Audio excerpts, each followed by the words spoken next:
ও মা, এই দুপুরবেলা কি খাচ্ছ তুমি এটা?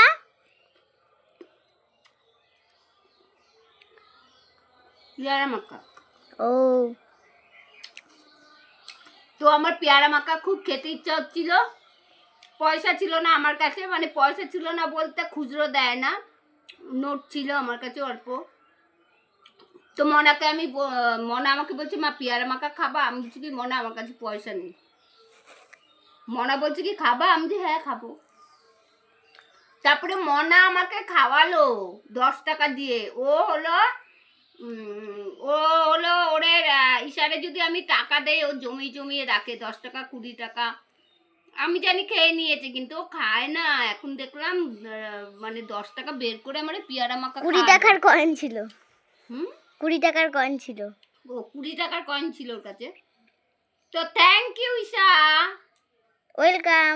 আর হেভি লাগছে খেতে, আমার ইচ্ছা হয়েছিল তো। তা তোমরা কারা কারা পেয়ারা মাখা ভালো খাও বুড়ি পিসিকে কমেন্ট করে জানিও। কাকা।